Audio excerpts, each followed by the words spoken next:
లో 10వ అధ్యాయం మొన్న పోయిన క్లాస్లో సగం వరకు కంప్లీట్ చేశాము. ఇప్పుడు మిగతా సగం కంప్లీట్ చేద్దాం.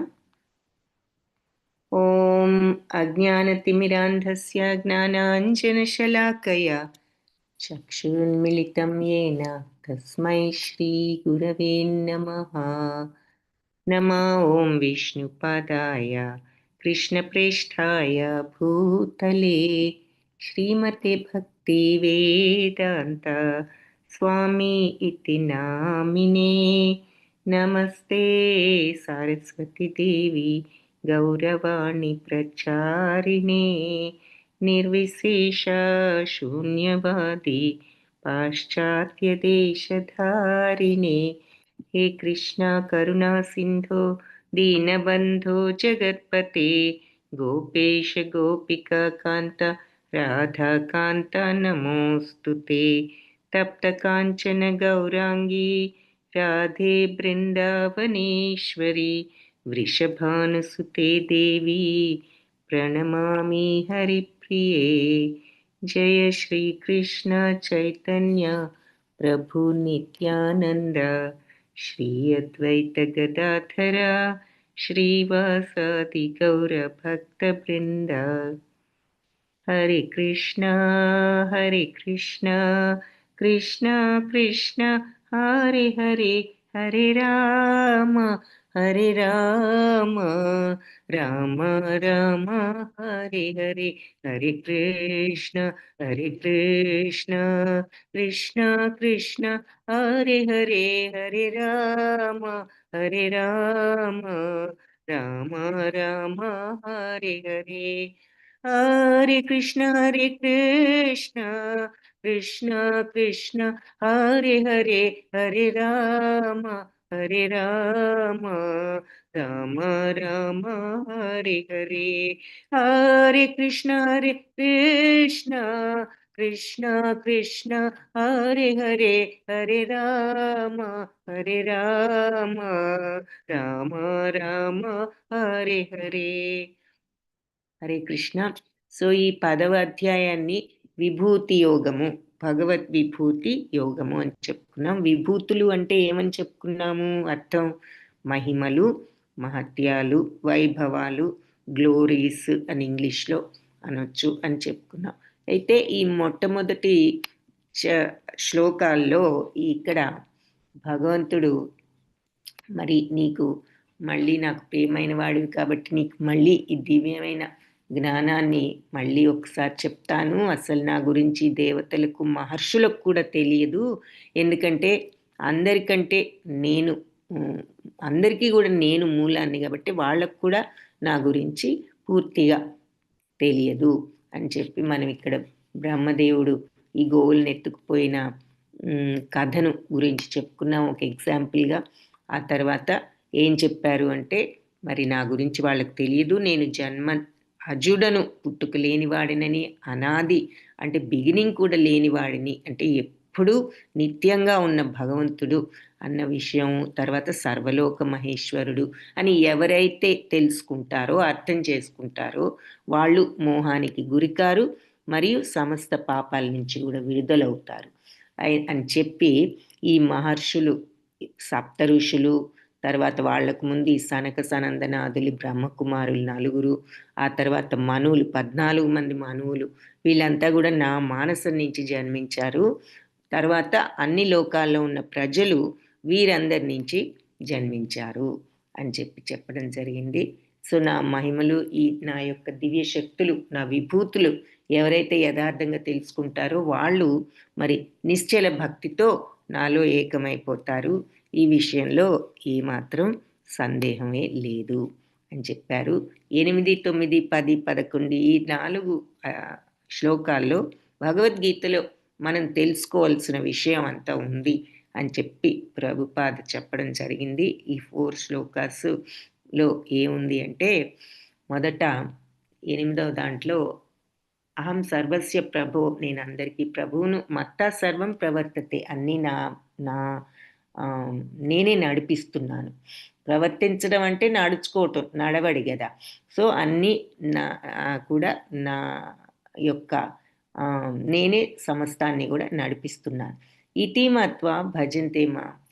ఈ రకంగా నన్ను ఆహ్, ఆరాధించి ఆరాధిస్తారు. ఎవరు? బుధాభావ సమన్విత. ఈ రకంగా నన్ను అర్థం చేసుకుని, నన్ను వివేకవంతులు భక్తితో ఆరాధిస్తారు. ఏ రకంగా అర్థం చేసుకుని, భగవంతుడు సమస్తానికి ప్రభువు, ఆయనే సమస్తాన్ని నడిపిస్తున్నాడు అన్న విషయాన్ని వాళ్ళు అర్థం చేసుకుని భక్తి భావంతో భగవంతుడిని ఆరాధిస్తారు.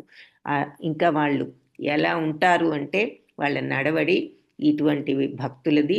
మచ్చిత్తా మద్గత ప్రాణ, నా మీదే మనస్సును పెట్టి మరి జీవితాలను భగవంతుడి అంకితం చేసి, శరణాగత తత్వంతో, అంకితం అంటే ఏది చేసినా భగవదర్పణం అనేటటువంటి మనస్తత్వంతో ఉంటూ, బోధయంత పరస్పరం, ఒకరికొకరు బోధించుకుంటూ భగవత్ లీలలను కథయంతశ్చ మాం నిత్యం, నిత్యము కూడా ఆయన కథలను శ్రవణం చేస్తూ బోధించుకుంటూ, తుష్యంతిచ రమంతిచ, తృప్తి పడుతూ రమిస్తూ అంటే ఆనందిస్తూ ఉంటారు.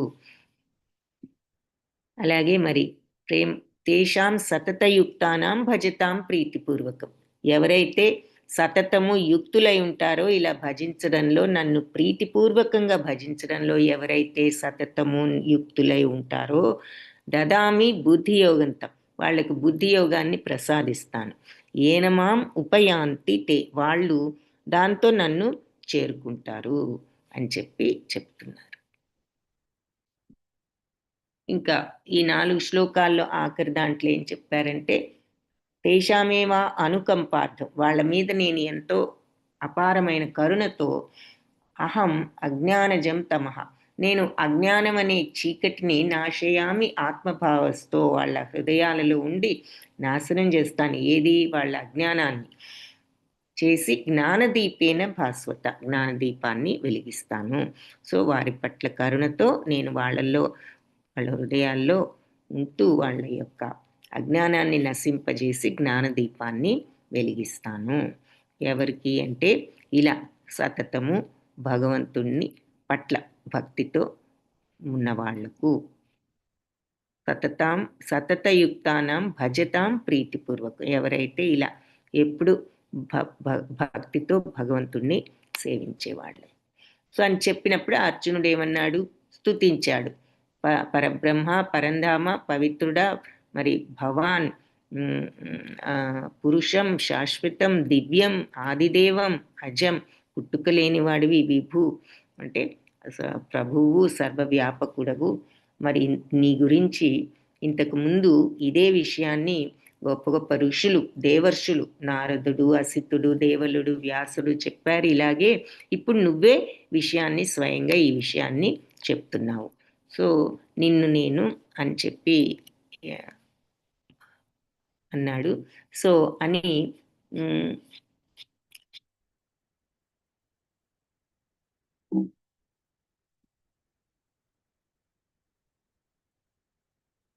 నిన్న ఆల్మోస్ట్ 21 శ్లోకాస్ వరకు చూసాం కదా. సో మరి నిన్ను నేను ఏ విధంగా స్తుతించాలి అని చెప్పి అర్జునుడు అడగడం జరిగిందనమాట. నీ యోగ విభూతంతా కూడా నాకు సో అర్జునుడు ఏమడిగాడు అంటే,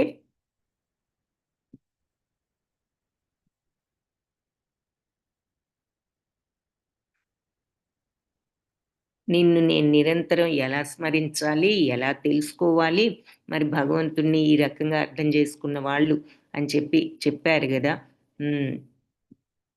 ఈ శ్లోకంలో. సో అందుకని నిన్ను నేను ఎలా స్మరించాలి, ఎలా అర్థం చేసుకోవాలి, ఏ ఏ రూపాల్లో నిన్ను గుర్తు చేసుకోవాలి అని అడిగి, మరి నీ దివ్య మహిమలు, అవతారాల గురించి ఇంకొకసారి వివరంగా చెప్పు. నీ వచనాలన్నీ వింటూ ఉంటే వచనామృతాన్ని మరి ఎంత విన్నా కూడా తనివి తీరడం లేదు అని చెప్పి అడగడం జరిగింది. ఏ ఏ విభూతుల ద్వారా నువ్వు ఈ లోకాలన్నిట్లో వ్యాపించి ఉన్నావో ఒక్కసారి నాకు వివరించు. నేను ఆయన సర్వవ్యాపకుడు కాబట్టి నువ్వు ఎలా వ్యాపించి ఉన్నావు, నిన్ను సర్వదా ఎలా చింతించగలను, ఎలా తెలుసుకోగలను, ఏ ఏ రూపాల్లో స్మరించాలి. సో మనలాగానే అర్జునుడు కూడా ఈ ప్రశ్నలన్నీ ఉదయించాయి మనసులో, ఈ డౌట్స్ సందేహాలు వచ్చాయి. నీ యోగ విభూతి దయతో మళ్ళీ సమగ్రంగా చెప్పు, కంప్లీట్గా. ఎంత ఎక్కువగా విన్నా కూడా మళ్ళీ నీ వచనామృతాల్ని మళ్ళీ మళ్ళీ వినాలనిపిస్తోంది. ఎంత విన్నా, ఎంత శ్రవణం చేసినా కూడా తనివి తీరడం లేదు అన్నప్పుడు భగవంతుడు ఏం చెప్పారంటే, శ్రీ భగవానువాచ హంతతే కథయిష్యామి దివ్యాహ్యాత్మ విభూతయ ప్రాధాన్యత కురు శ్రేష్ఠ నాస్త్యన్యో విస్తరస్య మే. మరింత నా వైభవోపేతమైన ఈ సృష్టి విస్తారాలన్నీ చెప్తాను నీకు, కానీ నా విభూతి అనంతం కాబట్టి నీకు వాటిల్లో ముఖ్యమైనవి మాత్రం చెప్తాను, తప్పకుండా చెప్తాను. కాకపోతే నా విభూతులు అనేవి భగవద్విభూతులు అనంతం అని మొన్న కూడా చెప్పుకున్నాం. మరి ఈ పురుషోత్తమ యోగంలో కూడా, పురుష సూక్తంలో కూడా ఆయన సృష్టిలో శక్తిలో మనం పావే చూస్తాము, ఇంకా ముప్పావు మనకు తెలియంది ఎంతో ఉందని ఉంటుంది. సో మనకు కనిపించేది ఏదైనా భగవత్ శక్తిలో కొంతే కానీ అది ఆయన విభూతులు అనంతం కాబట్టి అంతా చెప్పడం కూడా మరి చెప్పడం కుదరదు. నీకు కొన్ని ముఖ్యమైన విషయాలు మాత్రం చెప్తాను అన్నారు. అహమాత్మా గుడాకేశ సర్వభూతాశయ స్థిత అహం ఆదిశ్చ మధ్యం చ భూతానాం అంత ఏవ చ. అహం ఆత్మ గుడాకేశ. సో నేను ఆత్మను, సర్వభూతాశయ స్థితి, అన్ని జీవరాశుల్లోనూ వాళ్ళ హృదయాలలో స్థితుడై ఉన్నవాడను. అహం ఆదిశ్చ, నేను మరి అని చెప్పి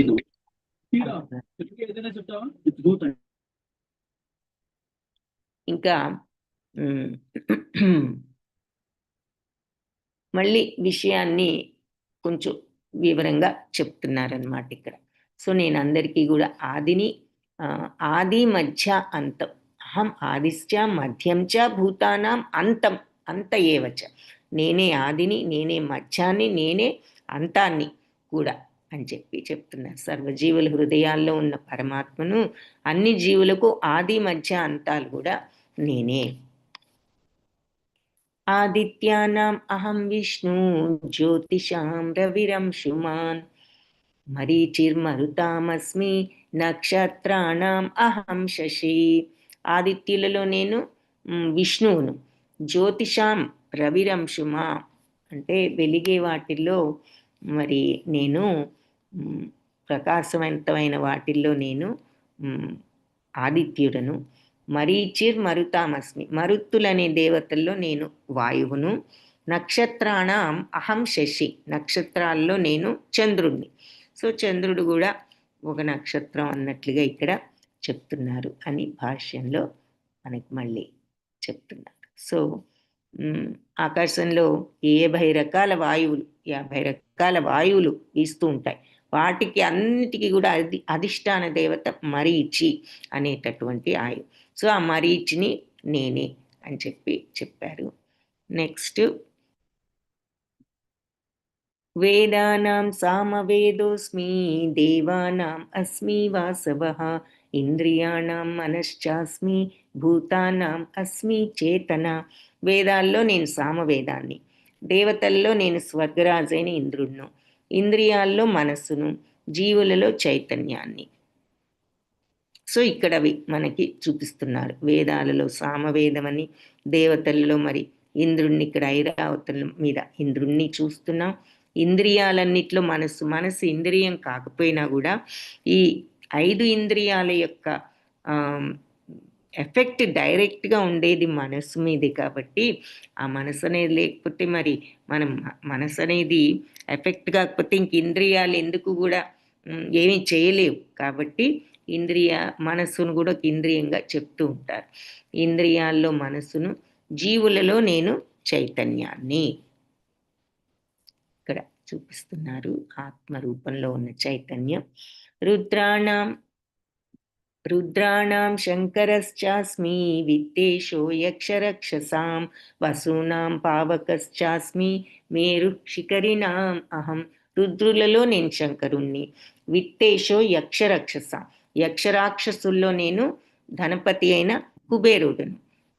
తర్వాత ఇక్కడ చూపిస్తున్నారు వసూనాం వసువులలో అగ్నిని, పర్వతాల్లో మేరు పర్వతం. మేరు పర్వతం ఏమిటి, దాని యొక్క ప్రాముఖ్యత? మరి దేవతలు దానవులు కూడా ఈ పాల సముద్రం మదనం చేసినప్పుడు అమృతం కోసం వాళ్ళు మదనం చేయాలంటే చిలకాలి, సముద్రాన్ని చిలకాలంటే కవ్వం కావాలి. అంత పెద్ద సముద్రాన్ని చిలికే కవ్వం ఎలా ఉంటుంది అంటే భగవంతుడు ఈ మేరు పర్వతాన్ని కవ్వంగా ఉపయోగించుకోమని చెప్పడం జరిగింది. సో అందుకని ఈ మేరు పర్వతం పెద్దది కాబట్టి దానిని కవ్వంగా వాడారు. సో పర్వతాలలో నేను మేరు పర్వతాన్ని.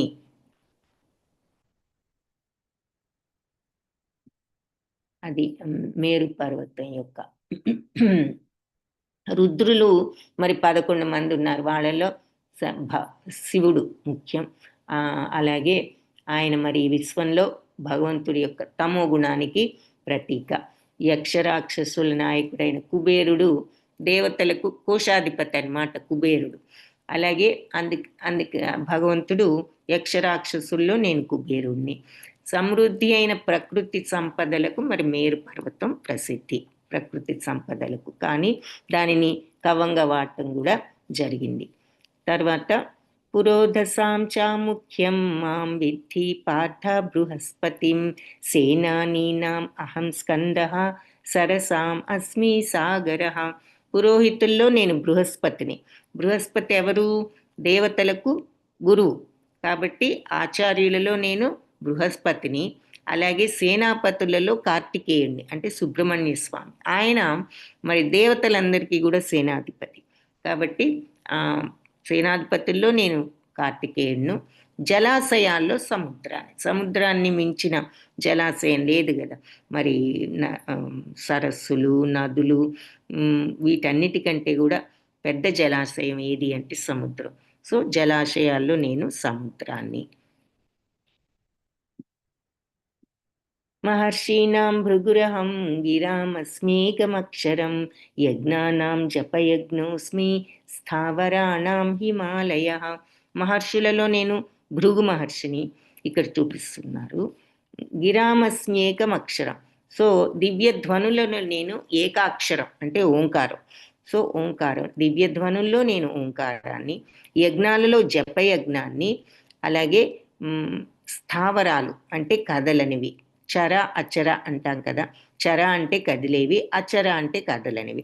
అలాగే చర అంటే కదిలేవి అంటే జంగాలు, స్థావర అంటే అచర కదలనివి అంటే వాటిని స్థావరాలు అంటారు. సో చర అచర అనొచ్చు, లేదంటే స్థావర జంగాలు అనొచ్చు. స్థావరం అంటే కదలనివి, జంగాలు అంటే కదిలేవి. సో కదలని వాటిల్లో స్థావరాలలో నేను హిమాలయాన్ని, ఇక్కడ హిమాలయాల్ని చూపిస్తున్నారు.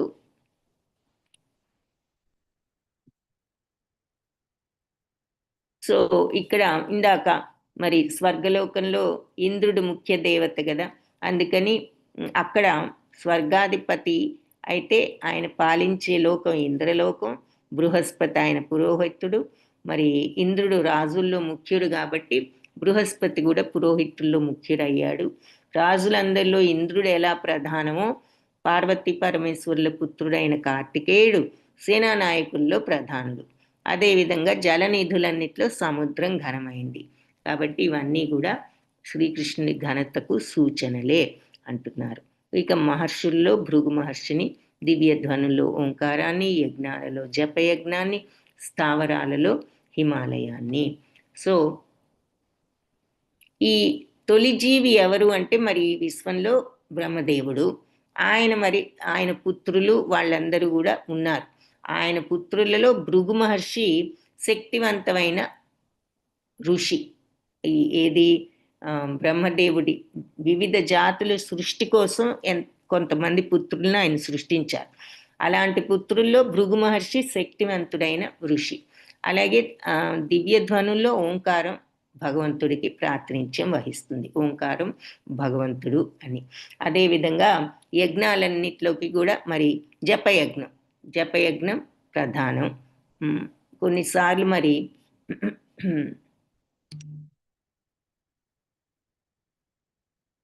ఈ జపయజ్ఞం అనే యజ్ఞంలో ఎటువంటి హింస కూడా ఉండదు. కాబట్టి ఇది ఎంతో సులభమైన యజ్ఞము, పవిత్రమైనది అని చెప్తున్నారు. ఆ తర్వాత హిమాలయాలు చెప్పుకున్నాం కదా. కథలని వాటిల్లో నేను హిమాలయాన్ని. ఎందుకు మేరు పర్వతాన్ని ఎందుకు చెప్పలేదు అంటే, మేరు పర్వతం కదిల్చారు కాబట్టి, కొన్నిసార్లు కదిల్చారు. కానీ హిమాలయాలు మాత్రం కథలో మేరు కంటే కూడా ఘనమైనవి. అశ్వత్థ సర్వవృక్షాణం దేవర్షీణాం చ నారద గంధర్వాణాం చిత్రరథ సిద్ధానాం కపిలో ముని. సో ఇక్కడ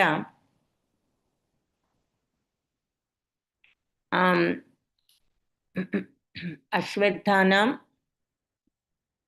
సర్వవృక్షాణ, చెట్లన్నిట్లో కూడా నేను వృక్షాలలో అశ్వత్థ వృక్షాన్ని అంటే రావి చెట్టు. సో రావి చెట్టు మరి పూజలు అవి కూడా చేస్తూ ఉంటా. కాబట్టి చెట్లలో నేను అశ్వత్థ వృక్షాన్ని. దేవర్షీనాంచ నారద, దేవర్షులందరిలోకి నారదుణ్ణి ఇక్కడ చూపిస్తున్నారు.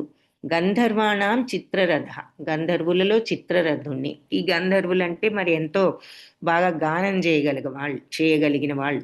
వాళ్ళల్లో కూడా చిత్రరథుడు అనేవాడు ఇంకా ఎక్కువ నైపుణ్యంతో గాన నైపుణ్యం ఉన్నవాడు. సో గంధర్వులలో చిత్రరథుణ్ణి. సిద్ధానాం కపిలముని, సిద్ధులలో కపిలముని. సో కపిలముని స్వయంగా భగవద్ అవతారమే. ఆయన దేవహూతికి జన్మించినటువంటి ఆయన.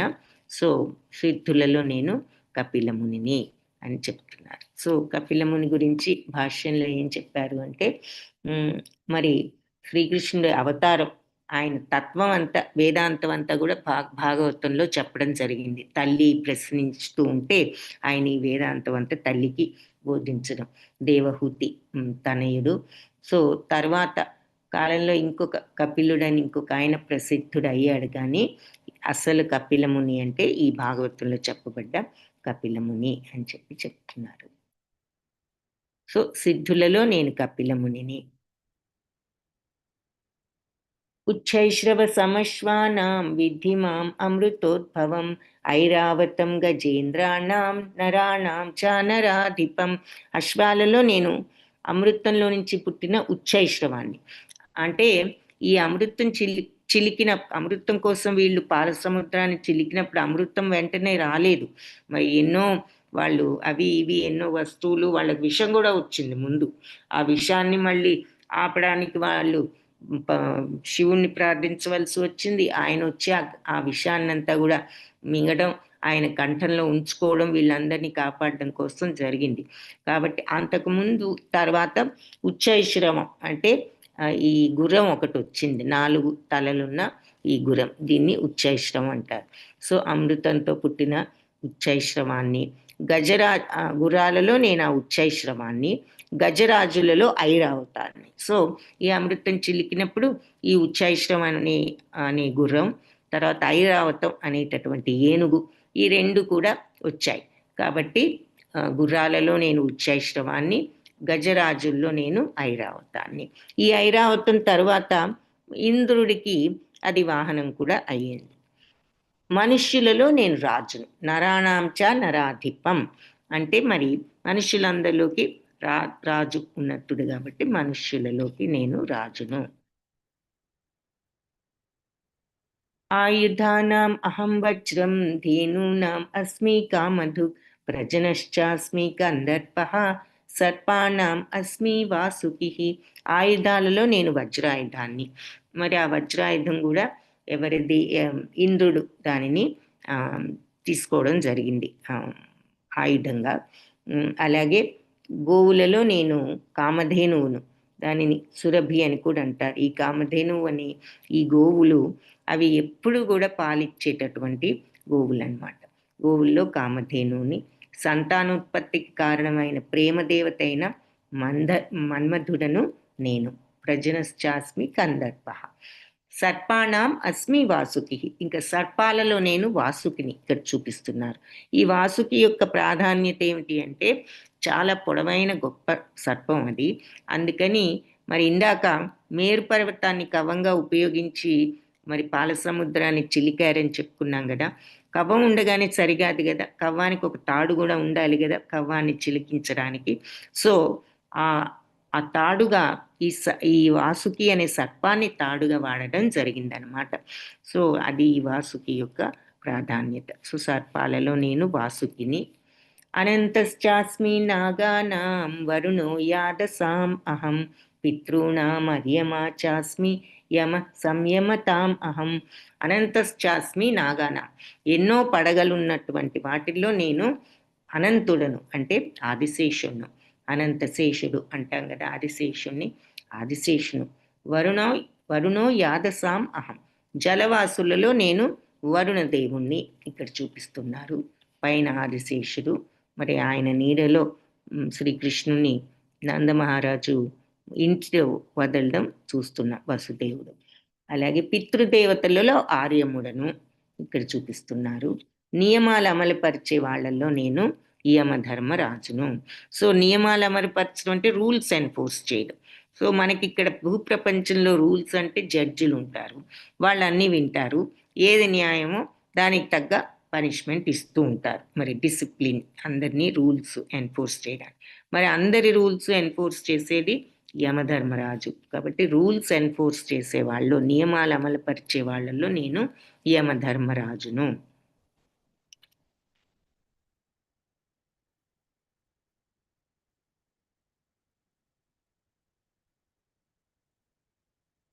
వజ్రాయుధం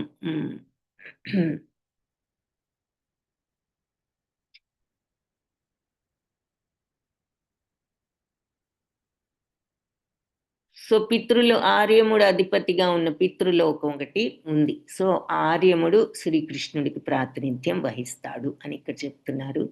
అలాగే దుష్కృతులను దండించడానికి యమధర్మరాజు ముఖ్యుడు కాబట్టి ఆయన ధర్మ నిర్వాహకుల్లో నేను యముడను.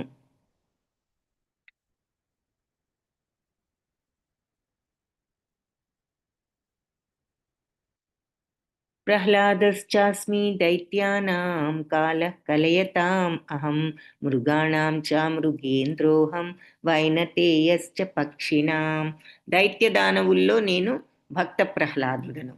మరి ఆయన దానవుడైన హిరణ్యకశ్యపుడి పుట్టి కూడా మహాభక్తుడు అయ్యాడు కాబట్టి వాళ్ళలో దానవులలో రాక్షసుల్లో నేను భక్త ప్రహ్లాదుడను. మరి అన్నిటినీ నియంత్రించే వాటిల్లో కాలాన్ని, మరి అన్నిటికీ మనకి టైమే కదా ఫ్యాక్టరు, ఏదైనా కాలంతో పాటు జరిగిపోతూ ఉంటుంది. సో అన్నిటినీ నియంత్రించే వాటిలో కాలాన్ని. జంతువులలో నేను మృగరాజైన సింహాన్ని ఇక్కడ చూపిస్తున్నారు. పక్షులలో గరుత్మంతుణ్ణి ఇక్కడ చూపిస్తున్నారు. పవన పవతాం అస్మి రామ శస్త్రభృతాం అహం జుషాణాం మకరశ్చాస్మి శ్రోతసాం అస్మి జాహ్నవి. పవిత్రం చేసే వాటిలో వాయువును. గాలిలో పెడితే అన్నీ కూడా పవిత్రం అవుతాయి. అంటే ఇప్పుడు మనకి చూడండి, ఏదైనా చెడిపోయినా ఏదైనా వాసన లాంటిది వచ్చినా గాలిలో పెడితే ఆరిపోతే పోతుంది అని బయట ఆరవేస్తూ ఉంటాం. సో పవిత్రం చేసే వాటిల్లో నేను వాయువును. ఆయుధదారుల్లో రాముడిని. మరి రాముడిని మించిన రామ బాణానికి తిరుగులేదు కాబట్టి ఆయుధాలు ధరించిన వాళ్ళలో నేను రాముడిని. జుషాణం మకరశ్చాస్మి, జలచరాలలో మొసలిని. శ్రోతసాం అస్మి జాహ్నవి, అంటే ప్రవహించే నదులలో నేను జాహ్నవి అంటే గంగా నదిని. ఇంకా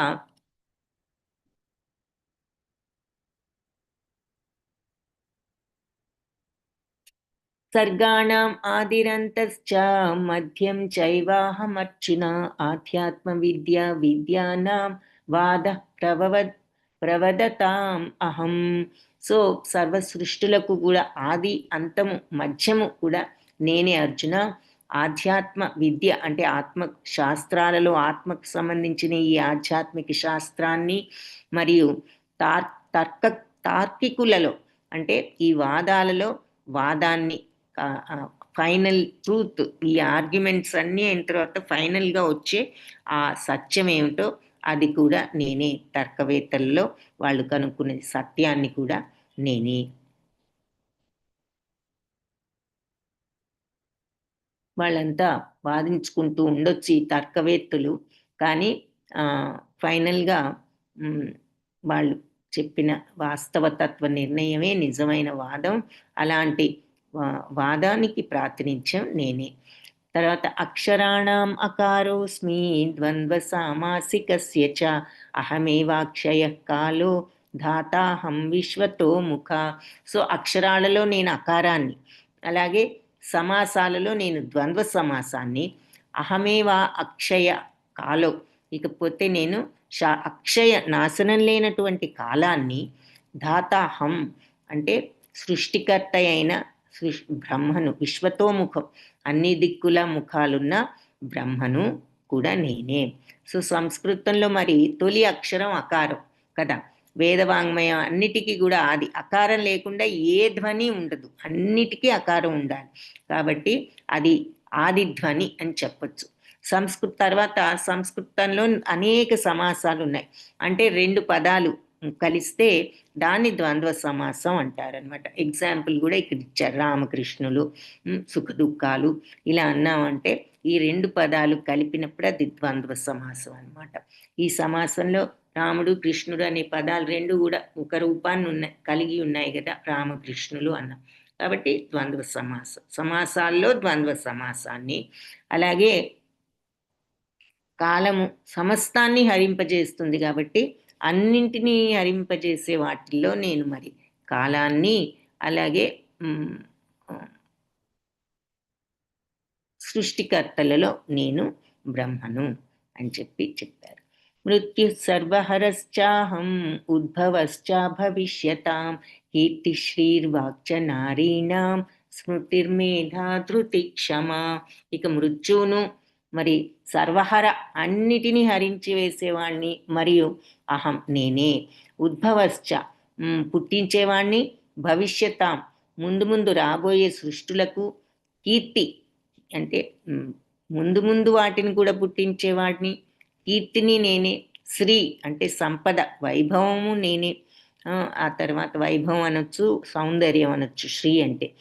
వాక్చ అంటే వాక్కు, మనోహరమైన వాక్కును, మరియు నారీణాం అంటే స్త్రీలలో ఉన్న స్మృతి, మేధ వాళ్ళ యొక్క మేధస్సు, ధృతి దృఢత్వము, క్షమ ఓర్పు కూడా నేనే. అంటే సమస్తాన్ని మింగివేయే మృత్యువును మరియు సృష్టింపబడే జీవులన్నిటికీ కారణ ఉద్భవాన్ని కూడా నేనే. అలాగే స్త్రీలలో ఉన్న యశస్సు, వైభవం, మనోహరమైన వాక్కు, జ్ఞాపక శక్తి, బుద్ధి, ధృతి, ఓర్పు కూడా నేనే. సో ఈ గుణాలు మరి స్త్రీలలో ఉన్నాయి.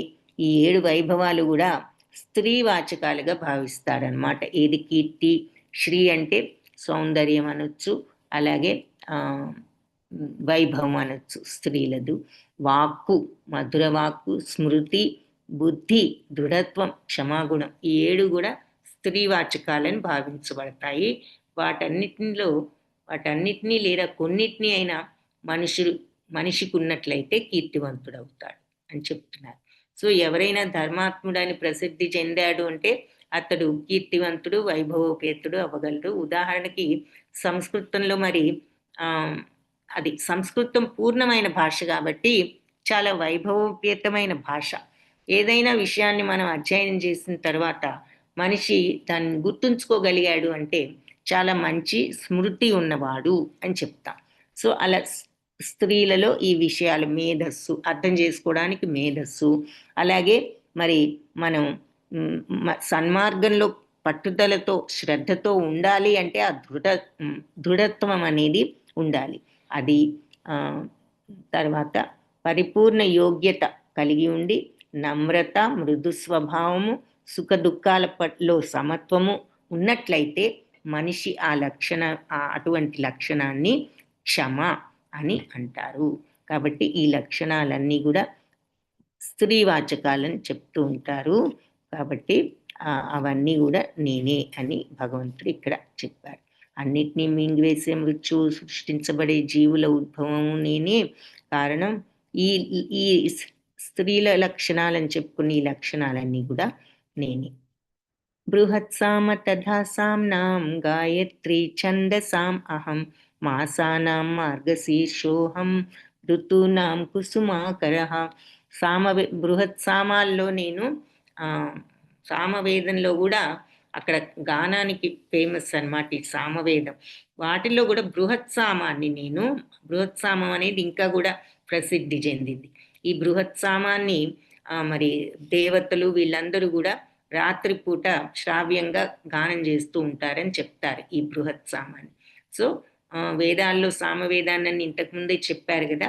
ఇప్పుడు ఈ దేవతలందరూ గానం చేసే ఈ సామవేదంలో కూడా అతి శ్రావ్యమైనటువంటి సామవేదంలో అతి శ్రావ్యమైన బృహత్ సామాన్ని నేను అని చెప్తున్నారు.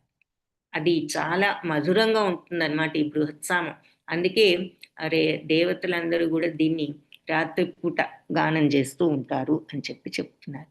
అలాగే మరి ఛందస్సులలో గాయత్రి మంత్రం మరి అన్ని అంటే వేద మంత్రాలలో గాయత్రి మంత్రాన్ని, మరి ఎన్నో మంత్రాలు ఉన్నా కూడా నియమబద్ధంగా వ్రాయబడిన కవిత్వాలన్నిట్లోకి కూడా గాయత్రి మంత్రం ప్రసిద్ధం.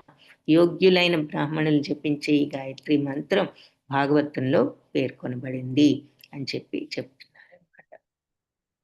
సో ఇది ప్రత్యేకంగా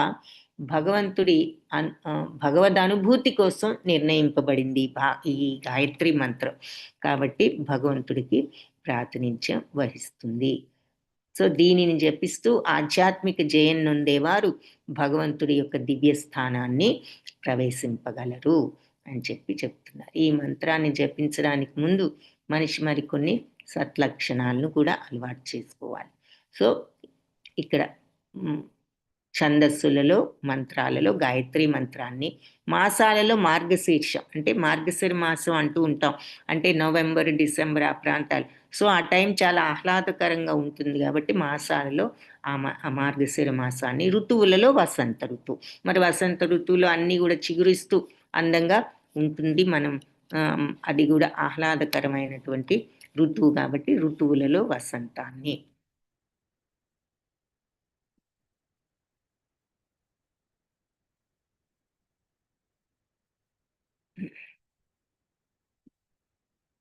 ద్యూతం చలయతామస్మి తేజస్తేజస్వినామహం జయోస్మి వ్యవసాయోస్మి సత్వం సత్వవతాం అహం. మోసగాళ్లలో జూదాన్ని, తేజోవంతులలో తేజస్సును, విజేతలు అంటే గెలిచే వాళ్ళల్లో సక్సెస్ఫుల్ పీపుల్లో నేను ఆ సక్సెస్ని, ఆ విజయాన్ని నేనే. కృషి సలిపే వాళ్ళలో కృషిని నేనే, బలవంతులలో బలాన్ని నేనే. సత్వం సత్వవతాం అహం, సత్వవంతులలో ఉన్న సత్వాన్ని, బలాన్ని అహం నేనే. వృష్ణీనాం వాసుదేవోస్మి పాండవానాం ధనంజయ మునీనాం అప్యహం వ్యాస కవీనాం ఉషనా కవి. వృష్ణీనాం వాసుదేవోస్మి అంటే వృష్టి వంశస్థులు, అంటే యదువంశాన్ని వృష్టి వంశం అని కూడా అంటారు.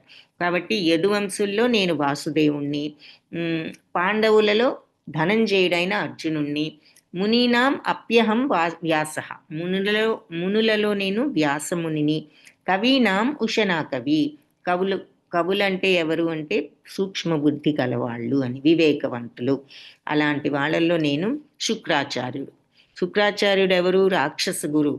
ఆయన మరి బలి చక్రవర్తి దగ్గరికి వామనుడిగా భగవంతుడు వచ్చినప్పుడు, నువ్వు వస్తారు, ఈ భగవంతుడు నిన్ను అన్ని అడుగుతారు, ఇచ్చావంటే ఇంకా సమస్తం పోగొట్టుకున్న వాడివి అవుతావు, అంతా కూడా పోతుందని చెప్పినా కూడా భగవంతుడే వచ్చి నన్ను స్వయంగా అడిగితే ఇంకా నేను ఇవ్వకుండా ఎలా ఉంటాను, నేను సంతోషంగానే ఇస్తానని ఆయన చెప్పి, ఆయన మరి 3 అడుగులు అన్నప్పుడు మొత్తాన్ని కూడా ఇచ్చివేయడం జరిగింది. సో అలా వివేకవంతులలో శుక్రాచార్యుణ్ణి, కవులలో. దండో దమయతామస్మి నీతిరస్మి జిగీషతాం మౌనం చైవాస్మి గుహ్యానాం జ్ఞానం జ్ఞానవతాం అహం. ధర్మ విరుద్ధతను అణిచివేసే మార్గాల్లో నేను శిక్షను, విజయం కోరుకునే వాళ్ళలో వ్యూహాన్ని అంటే ప్లాన్ని, రహస్యాలలో మౌనాన్ని, మరి మౌనంగా ఉంటే ఏ రహస్యం ఇక బయటికి రాదు కదా, మరియు జ్ఞానం జ్ఞానవతాం అహం, జ్ఞానవంతులలో జ్ఞానాన్ని, వివేకవంతుల్లో జ్ఞానాన్ని నేనే. యచ్చాపి సర్వభూతానాం. సో ఇవన్నీ భగవంతుడు చెప్తున్నారు అంటే దీని అర్థం ఏమిటి? అదేమిటి పాండవుల్లో అర్జునుడు అంటున్నారు, మరి మునులలో వ్యాసున్నని సరే ఇట్లా అంటే ఇక్కడ మీనింగ్ ఏమిటి? మరి మిగతా వాళ్ళలో భగవంతుడు లేరా, వీళ్ళల్లోనే ఉన్నాడా అనుకుంటే దాని అర్థం ఏమిటి అంటే ఎక్కడ ఏ శక్తి చూసినా అది భగవంతుడిదే. మనం ఎవరిలో అయినా వీళ్ళకి ఇంత ఇంత నైపుణ్యం ఉన్నది, ఇంత బాగా పాడుతున్నారు, ఇంత గొప్పగా విలువిద్య తెలిసిన వాళ్ళు, ఇంత గొప్పగా నృత్యం చేయగలరు, ఇంత గొప్పగా చిత్రలేఖనం చేయగలరు అని మనం అనుకోవచ్చు. ఏ శక్తి అయినా అది భగవంతుడే. ఎందులో ఏది గొప్పదని మనం అనుకున్నా, ఎందులో ఎవరు గొప్పవాళ్ళని మనం అనుకున్నా అదంతా కూడా భగవంతుడి యొక్క శక్తి. అలా నేను అన్నిటా కూడా మీరు ఎక్కడ ఏది చూసినా ఆ శక్తి, ఆ వైభవం నేనే అని చెప్పి మనకు అర్థం చేసుకోవడానికి మనం ఆయన ఇన్ని రకాల ఉదాహరణ చెప్పడం జరిగిందనమాట. దండో దమయతామస్మి నీతిరస్మి జిగీషతాం మౌనం చైవాస్మి గుహ్యానాం జ్ఞానం జ్ఞానవతాం అహం. సో ధర్మ విరుద్ధత అణిచివేసే మార్గాల్లో శిక్షను, మరి శిక్ష ఎందుకు వేస్తాం? మళ్ళీ తప్పును చేయకుండా ఉండటానికి మనం ఆ తప్పు అణిచివేసే మార్గం శిక్ష. సో అలాంటి మార్గాల్లో శిక్షను, విజయం కోరుకునే వాళ్ళలో వ్యూహాన్ని, వ్యూహం అంటే ప్లాన్ లేనిదే ఏ పని సక్సెస్ఫుల్ అవ్వదు. సో ఏ పనికైనా, పెద్ద పని అయినా చిన్న పని అయినా ప్లాన్ ఉండాలి. సో ఆ ప్లాన్, అలా విజయం కావాలనుకునే వాళ్ళలో ప్లాన్ని నేనే. రహస్యంలో మౌనాన్ని, మరి మౌనంగా ఉంటే రహస్యం బయటికి రాదు. వివేకవంతులలో జ్ఞానాన్ని నేనే అని చెప్పి యచ్చాపి సర్వభూతానాం బీజం తదహం అర్జున న తదస్తి వినాయత్స్యాన్ మయా భూతం చరాచరం. ఇక అన్ని జీవరాశుల్లోకి కూడా బీజాన్ని నేనే అర్జున. నేను లేందే ఇక కదిలేదైనా కదలనిదైనా చరాచరాలు ఏదైనా సరే ఇక్కడ ఉనికిలో లేదు. ఇంకా అన్ని జీవుల జన్మకు కూడా నేనే విత్తనాన్ని, బీజాన్ని. కదిలేదైనా కదలనిదైనా ఏ జీవైనా సరే నేను లేనిదే ఉనికిలో లేదు అని చెప్పి ఇక్కడ చెప్తుంది. నాంతోస్తి మమ దివ్యానాం విభూతీనాం పరంతప ఏష తు దేశతః ప్రోక్తో విభూతేర్విస్తరో మయా. నా అంతో అస్తి, అంతం అనేది లేదు. దేనికి? మమ దివ్యానాం విభూతినాం, నా దివ్యమైన విభూతులకు అంతం లేదు. పరంతప, శత్రువులను భయపెట్టే అర్జున, నా యొక్క మహిమలకు అంతు లేదు. ఏషతూర్దేశత ప్రోక్తే, ఏదో ఉద్దేశపూర్వకంగా నీకు కొన్ని ఎగ్జాంపుల్స్ చెప్పాను, ప్రోక్తో వివరించాను. విభూతేర్ విస్తరోమయ, నా విస్తారమైన విభూతులలో కొన్ని మాత్రం నీకు ఒక ఉద్దేశపూర్వకంగా జస్ట్ ఒక ఐడియా కోసం నీకు వివరించడం జరిగింది. కానీ నా విస్తారమైన విభూతులలో నేను ఇప్పుడు నీకు చెప్పినవన్నీ కూడా జస్ట్ ఒక సూచన, ఉద్దేశపూర్వకమే అంటున్నారన్నమాట. నా దివ్య రూపాలకు అంతం లేదు. నేను ఇప్పుడు నీతో చెప్పిందంతా కూడా నా అనంతమైన విభూతుల యొక్క సూచన మాత్రమే. ఇక్కడ మరి భగవంతుడు అందరూ దేవతల్ని చూస్తున్నాం చెప్పారు కదా. వీళ్ళందరూ కూడా నేనే అన్నట్లుగా, నాలుగు దిక్కులున్న బ్రహ్మన్ నేనే, రుద్రులలో శంకరుణ్ణి నేనే, ఐరావతాన్ని, మరి అలాగే నా దేవర్షి నారదుని నేనే, భృగు మహర్షిని నేనే, కపిలమునిని నేనే. ఇవన్నీ కూడా ఇక్కడ చూస్తున్నాం. మరి వాసుకిని, తర్వాత మృగాలలో మరి సింహాన్ని అని ఆ ఎగ్జాంపుల్స్ అన్నీ కూడా ఇక్కడ మనం చూస్తున్నాం. ఐరావతం, ఉచ్చైశ్రవం, నక్షత్రాలలో చంద్రుణ్ణి, దివ్య ధ్వనుల్లో ఓంకారాన్ని, శస్త్రధారులలో రాముడిని, సురభి కామధేనువును, ఇవన్నీ కూడా భగవంతుడి యొక్క అంశలే అని మరి మళ్ళీ చూస్తున్నాం. యద్యద్విభూతిమత్సత్వం శ్రీమదూర్జితమేవ వా తత్తద్దేవావగచ్చత్వం మమ తేజోష సంభవం. ఏ విభూతులు నువ్వు చూస్తున్నా కూడా శ్రీమద్ అంటే అందమైనవి, మరి సుందరమైనవి, మహిమ గలవి, అవన్నీ కూడా తత్తద్దేవావగచ్చత్వం, వాటన్నిటికీ ఆ శక్తి మమ తేజోస సంభవం, నా తేజస్సు నుంచే వచ్చాయి. సో ఈ లోకంలో నువ్వు ఐశ్వర్యవంతమైనవి, సుందరమైనవి, మహిమ గలవి అయిన సమస్త సృష్టులు కూడా కేవలం నా తేజస్సులో ఒక అంశం నుంచే ఉద్భవించాయని తెలుసుకో. సో అన్నీ నా నుంచే వచ్చాయి. నా నుంచి కూడా ఏంటి, నాలో ఉన్న ఒక అంశం నుంచే వచ్చాయి ఇవి అని చెప్పి చెప్తున్నారు. ఒక చిన్న పార్ట్ ఆఫ్ మై శక్తి అని చెప్తున్నారు. అథవా బహునైతేన కిం జ్ఞాతేన తవార్జున విష్టభ్యాహమిదం కృత్స్నం ఏకాంశేన స్థితో జగత్. అసలు అర్జున ఇంత వివరంగా నీకు ఇన్ని ఎగ్జాంపుల్స్ చెప్పాల్సిన అవసరం ఏముంది? కేవలం నేను ఒక చిన్న అంశతోనే ఈ విశ్వం అంతా కూడా వ్యాపించి పోషిస్తున్నాను. ఇక నీకెన్నో ఉదాహరణలు అయితే చెప్పాను, ఇన్ని ఉదాహరణలు చెప్పాల్సిన అవసరం లేదు కూడా. నువ్వు ఒకే ఒక విషయం అర్థం చేసుకోవాలి మనం, ఏమిటి అంటే ఒక చిన్న అంశతోనే ఆయన సర్వత్రా వ్యాపించి ఉన్నారు. దాని అర్థం ఏమిటి? ఇన్ని ఎగ్జాంపుల్స్ అందుకని చెప్పారు. మీరు ఎవరిలో అందమైనదైన, శక్తివంతమైనదైన, ఐశ్వర్యవంతమైన ఎలాంటిదైనా మీరు చూస్తున్నారు అంటే అది నేనే, అది నా శక్తి. నువ్వు ఈ సృష్టిలో ఏ మూల ఎక్కడ ఏది చూసినా అది నేనే. సర్వత్రా నేను వ్యాపించి ఉన్నాను, అందరిలో నేనున్నాను. అందరినీ సృష్టించింది, వాళ్ళ బిగినింగ్, ఎండ్, మధ్య అన్నీ నేనే అని చెప్పి భగవంతుడు. సో అది మనం గుర్తుంచుకోవాల్సిన విషయం.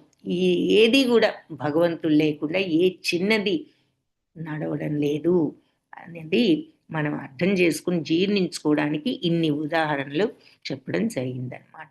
అందుకని చివరికి అంటున్నారు, అసలు ఇంత డీటెయిల్డ్ ఎక్స్ప్లెనేషన్ ఎందుకు? కేవలం నేను ఒక చిన్న అంశతో సర్వత్రా వ్యాపించి ఈ విశ్వాన్ని వ్యాపించి పోషిస్తున్నాను కూడా అని చెప్పి చెప్తున్నారు. సో సమస్తంలో ఉన్నారు, సమస్తాన్ని నడిపిస్తున్నారు. అన్ని జీవులను, ఈ ప్రకృతిని, సమస్తాన్ని ఆయన అంతటా ఉండి ఆయన నడిపిస్తున్నారు. సో ఏది ఎక్కడ జరుగుతోందన్నా, ఎవరు ఏ జీవి పుడుతోందన్నా, జీవిస్తోందన్నా, మరి మరణిస్తోందన్నా ప్రతిదీ కూడా అన్నిట్లో అన్నీ కూడా భగవంతుడు నడిపిస్తున్నారు. హరే కృష్ణ కృష్ణ కృష్ణ హరే హరే, హరే రామ రామ రామ హరే హరే. కృష్ణం వందే జగద్గురుం. వాంఛాకల్పతరుభ్యశ్చ కృపా సింధుభ్య ఏవ చ పతితానాం పావనేభ్యో వైష్ణవేభ్యో నమో నమః. సో భగవంతుణ్ణి మరి ఇక్కడ అటెండెన్స్ ఇచ్చారు ప్రభుజీ, అందరూ అటెండెన్స్ తీసుకోండి. సో ఆయన్ను మరి ఎలా స్మరించాలి, ఎలా అర్థం చేసుకోవాలి, నిన్ను ఏ విధంగా చూడాలి, ఏ ఏ రూపాల్లో చూడాలి అని అర్జునుడు అడిగిన కారణంగా అన్ని ఎగ్జాంపుల్స్ చెప్పారు. నువ్వు ఎక్కడ ఏది చూసినా అది నేనేనని అర్థం చేసుకో. ఋషుల దగ్గర నుంచి, బ్రహ్మదేవుడి దగ్గర నుంచి, శివుడి దగ్గర నుంచి ఎన్నో ఎగ్జాంపుల్స్ చెప్పుకొచ్చారు. ఆఖరికి మోసగాళ్ళలో మోసాన్ని, మరి బలవంతులలో బలాన్ని. సో ఎవరి ఎక్కడ ఏ రకమైన శక్తి ఉన్నా అది నేను అంటూ భగవంతుడు చివరికి సమస్తాల్లో నేను వ్యాపించి పోషిస్తున్నాను అని భగవంతుడు ఆ రకంగా ఆయన శక్తిని, మహత్యాలను, వైభవాన్ని ఎక్స్ప్లెయిన్ చేయడం జరిగింది. సో అది ఈరోజు లెసన్. రేపు 12వ అధ్యాయంతో 11వ అధ్యాయం ప్రారంభిద్దాం.